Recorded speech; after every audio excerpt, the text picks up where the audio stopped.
Bonjour à tous et bienvenue dans une nouvelle vidéo, cette fois-ci de physique-chimie. Nous allons attaquer le chapitre de la modélisation, de la transformation et de la matière, ou plus communément appelé transformation physique, chimique et nucléaire.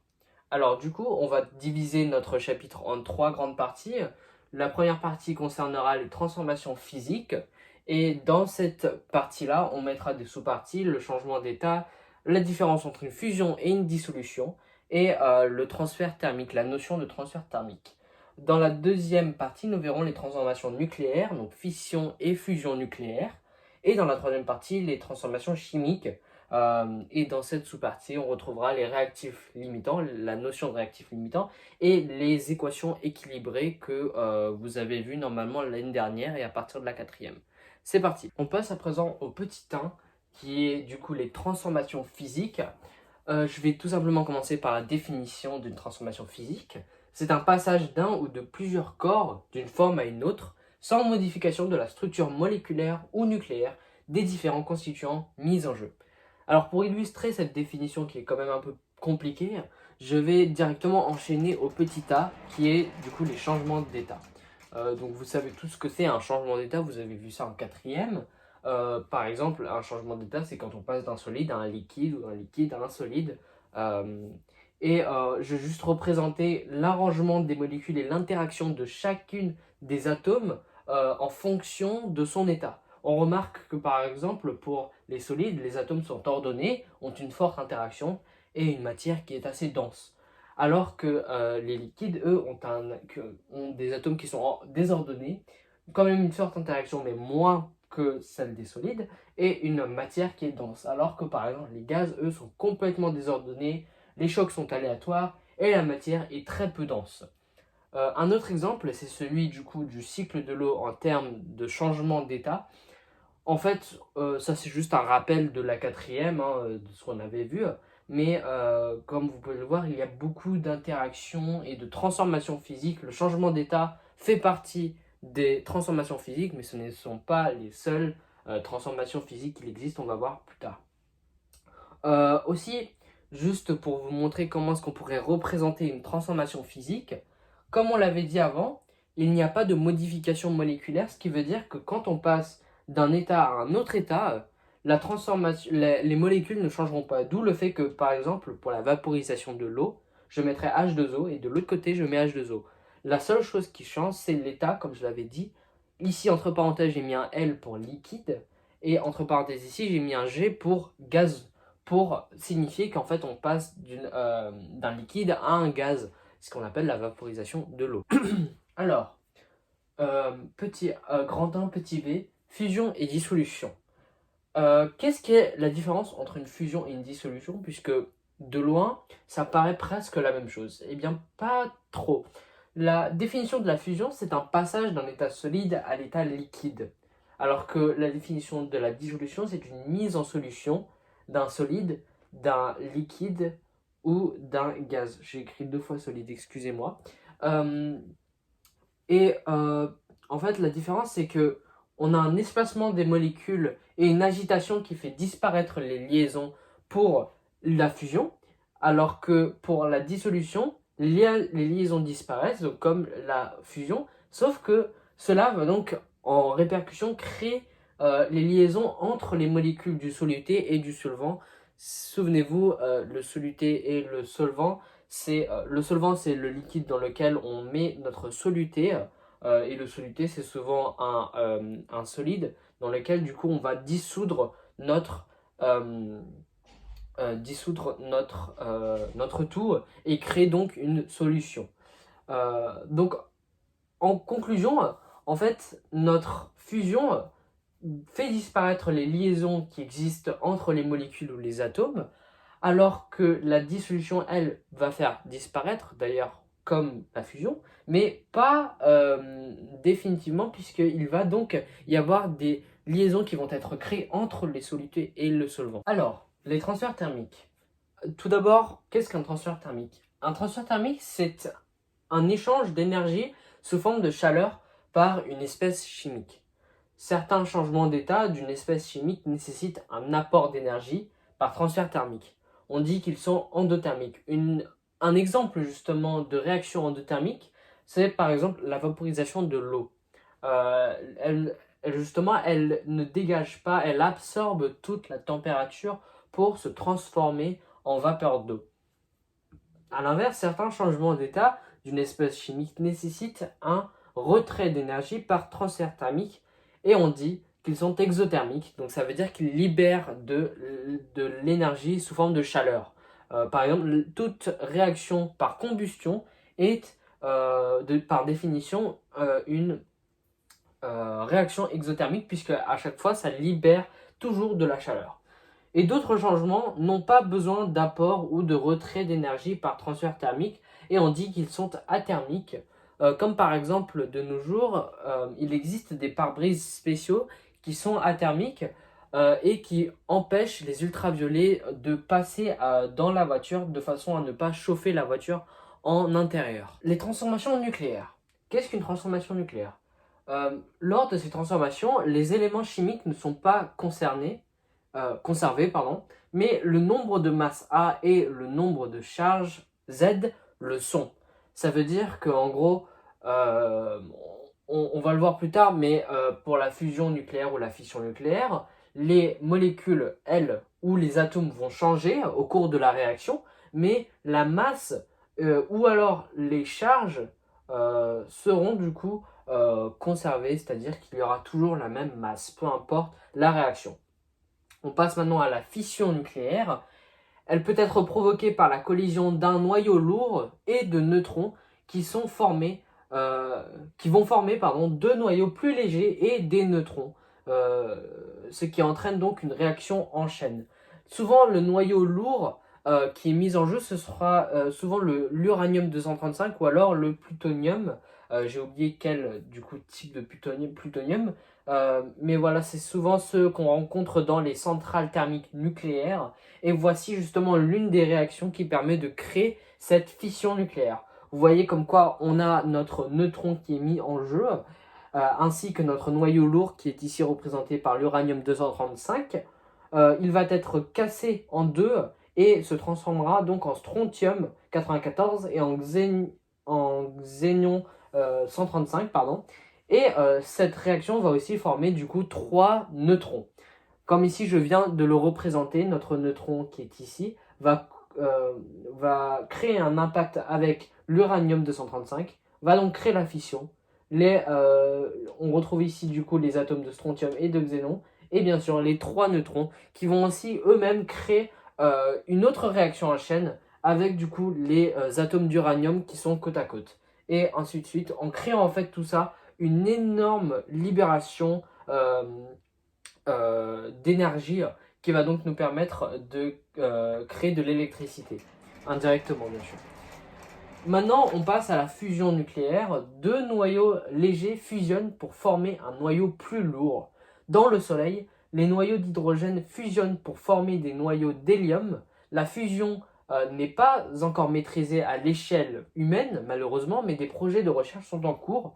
Je sais pour ma part que en Chine, ils justement essayent de recréer cette fusion nucléaire au sein du Soleil. Et voici du coup justement la formule de cette fusion nucléaire. On a un atome d'hydrogène ainsi qu'un autre atome d'hydrogène. Ici il y a deux nucléons et ici il y a trois nucléons. Et cela donc du coup on va les fusionner entre eux grâce à la pression et à la chaleur extrême qu'il y a dans le Soleil. Cela va donc créer une fusion et cette fusion va donc créer de l'hélium et bien sûr un neutron. Et cela va se répéter ainsi de suite dans le Soleil même. Et il y a quelque chose qui est important à noter entre la différence entre la fusion et la fission nucléaire. Pourquoi est-ce qu'on essaie de recréer la fusion nucléaire alors qu'on a déjà la méthode de la fission nucléaire? Eh bien tout simplement parce que le rendement énergétique est beaucoup plus élevé pour la fusion nucléaire que la fission nucléaire. Ce qui veut dire qu'en fait, la fusion nucléaire est beaucoup plus efficace. On pourrait, en termes si on arrivait à recréer sur Terre la fusion nucléaire avec un verre d'eau salée, créer, je crois, 10 barils l'équivalent de 10 barils de pétrole, ce qui est énorme et très efficace. Pourquoi? Parce qu'en fait, dans l'eau salée, il y a ce qu'on appelle le deutérium qui nous permet du coup de créer cette réaction qui est en fait un isotope de l'hydrogène et qui nous permettrait de créer cette fusion nucléaire sur Terre. Alors, les transformations chimiques, qui est la dernière partie de notre chapitre. Une réaction chimique est une transformation de la matière au cours de laquelle les espèces chimiques qui constituent la matière sont modifiées. Les espèces consommées sont appelées réactifs et les espèces formées au cours de la réaction sont appelées produits. Des exemples de transformation de réactions chimiques sont par exemple la combustion ou alors la dissolution du sel dans de l'eau. Il est important de noter qu'au cours d'une transformation chimique, la masse reste toujours la même avant et après la réaction. Les réactifs limitants. Donc la notion de réactif limitant, une transformation chimique cesse lorsqu'au moins un des réactifs est totalement consommé. C'est le réactif limitant. Et c'est donc pour cela que, en secondes du moins, on nous dit que une réaction cesse lorsque le réactif limitant disparaît totalement ou est totalement consumé, disons. Vous allez voir du coup en TP par exemple la dissolution de l'acide sur le calcaire par exemple, etc., etc., etc. Maintenant, nous allons voir la méthodologie de l'équation équilibrée. Donc, comment est-ce qu'on résout des équations équilibrées? J'ai avec moi deux types d'équations équilibrées et on va les résoudre ensemble. Alors, comment est-ce qu'on s'y prend tout d'abord? Eh bien, moi, ce que je conseille de faire, c'est de déjà noter toutes les espèces chimiques qu'on a d'un côté. Donc, je vais juste faire une colonne ici et rapidement regarder combien d'espèces chimiques j'ai de chaque côté. Donc, ici, de ce côté-là, j'ai un N, combien? 3 hydrogènes et 2 oxygènes. Voilà, pour l'instant, c'est simple. De l'autre côté, maintenant ici, j'ai toujours un N, 2 oxygènes, je vais le mettre ici, et ici, j'ai, non, pardon, excusez-moi, 1 oxygène et 2 hydrogènes. 1 oxygène et 2 hydrogènes. Alors, qu'est-ce que je peux faire d'abord pour équilibrer mes deux... Ah non, excusez-moi, j'ai toujours 2 oxygènes, je ne sais pas pourquoi j'ai mis un seul, je suis fatigué. Alors voilà, donc qu'est-ce que je peux faire pour équilibrer, parce que le but d'une équation équilibrée, c'est d'avoir le même nombre d'espèces chimiques de chaque côté. Et comment est-ce qu'on fait ça? Eh bien, on peut que le faire en utilisant un coefficient stoichiométrique, qui est en fait le nombre qu'on mettra ici. Donc je pourrais mettre un 2 par exemple, et de façon à équilibrer de chaque côté. Mais du coup là, pour l'instant, j'ai toujours mon 1N ici, mon 2O ici, et là, j'ai 3 atomes d'hydrogène, alors que ici, j'en ai 2 atomes d'hydrogène. Alors qu'est-ce que je fais? Je peux tout simplement rajouter un petit 2 de ce côté-là, donc ce qui me donne en fait ici 4 hydrogènes et 3 ici oxygènes. Mais donc là, ça ne me va toujours pas parce que j'ai trop d'hydrogène et d'oxygène de ce côté-là. Alors ce que je fais, c'est que ici, de ce côté-là, je vais tout simplement rajouter un 2 de ce côté-là pour faire 4 oxygènes et un 2 aussi de ce côté-là pour avoir, certes, 2 nitrates, je sais pas ce que c'est en fait, donc je vais pas dire, je suis désolé. Ici, 6 hydrogènes. J'en ai toujours un, je sais pas pourquoi j'ai mis un ici. Et voilà, pour l'instant, c'est bon. Mais du coup, maintenant, je vais rajouter un 2 ici pour avoir 2 N et 4 O. Bon, pour l'instant, on a toujours les 2 hydrogènes qui sont bloqués. C'est assez long comme processus, hein, mais dès qu'on commence à comprendre comment marche tout ça, c'est assez simple à faire. 6 hydrogènes de ce côté-là, du coup. Et là, bah, ça me fait... là, j'en ai du coup, pardon, 3. Et là, j'en ai 2. Ça me fait 5, du coup, d'oxygène. Là, bah, je peux toujours pas, donc je vais rajouter encore 1 O ici de ce côté-là, un troisième, donc ça me fait 6 de ce côté-là. 3 ici et donc 6 ici. Mais du coup, bah là, ça me va toujours pas parce que je veux toujours mes 2. Donc je vais rajouter un 4. Tac. Ça me fait 8 ici. 8. Et là, ça me fera 2. Pardon, donc oui, ici, pardon, ça me fera 8 hydrogène. 4 enfin, pardon, 6 oxygène, 8 hydrogène. Je peux toujours pas rajouter, donc du coup je vais mettre ici j'ai toujours de l'hydrogène, donc je vais rajouter encore de l'hydrogène ici, 3. Ça me fait le nitrate ici, j'en ai 3. Ici j'en ai 9. Et pour l'instant ça va. À présent du coup je dois impérativement modifier celui-là, donc ça me donne 3 nitrates. Pardon, pas nitrate, je sais pas ce que c'est. Je crois que c'est du néon.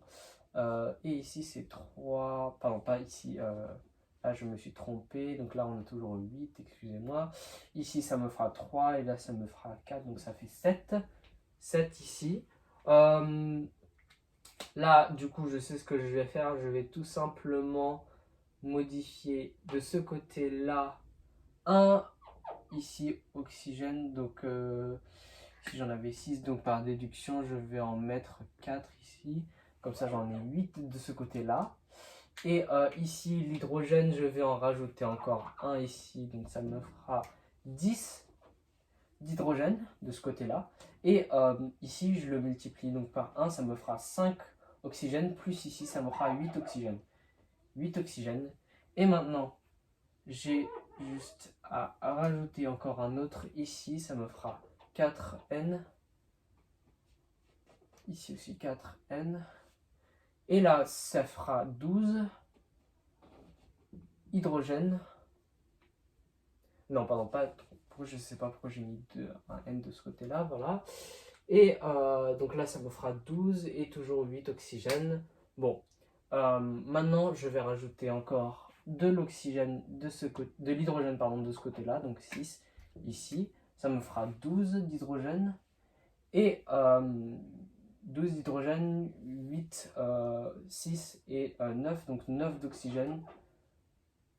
C'est long, hein. Et